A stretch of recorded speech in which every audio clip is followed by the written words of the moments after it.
এই প্রথমবার আমার হাতে তৈরি কোনো জিনিস রাজ্যের বাইরে পাঠালাম। সত্যি বলতে অর্ডারটা যখন নিয়েছিলাম না, একটু ভয় ভয়ে ছিলাম, কারণ আমার এই ধরনের কোনো পূর্ব অভিজ্ঞতা ছিল না।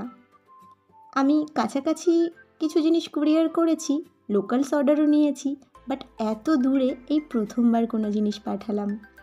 এই হাতে খড়ির অর্ডারটি এসেছিল সুদূর কর্ণাটক থেকে।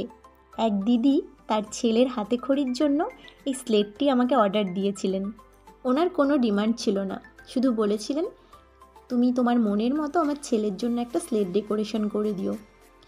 আমরা যারা এই আর্ট অ্যান্ড ক্রাফট করে থাকি, আমরা জানি যে যখন ক্লায়েন্ট কোনো ডিমান্ড করেন না, তখনই কিন্তু কাজটা মনে হয় একটু কঠিন হয়ে যায়।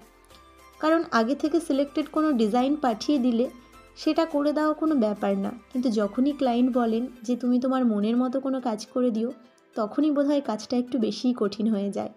কারণ মনে একটা দ্বিধা কাজ করতে থাকে যে যা ডিজাইন করব সেটা ওনার মন পছন্দ হবে কি না। তো যাই হোক, মা সরস্বতীর নাম করে আমি কাজটি শুরু করে ফেললাম।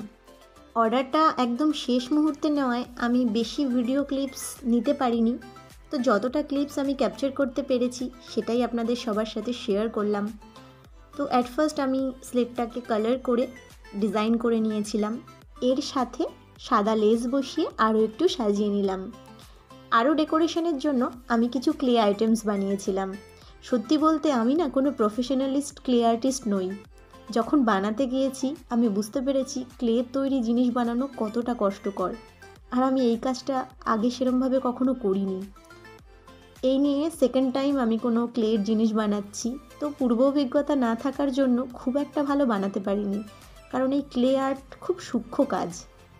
তো যাই হোক, আমি যতটা সম্ভব ভালো কিছু করার চেষ্টা করেছি, এবং সবশেষে ক্লে আইটেমসগুলো কালার করে আমি এই অ্যাক্রিলিক গ্লসি ভার্নিশটা ইউজ করেছি, কারণ ক্লে আইটেমসগুলোতে ভার্নিশ করলে এটার রঙটা বেশি টেকসই হয় এবং এটা কিছুটা গ্লসিও হয়।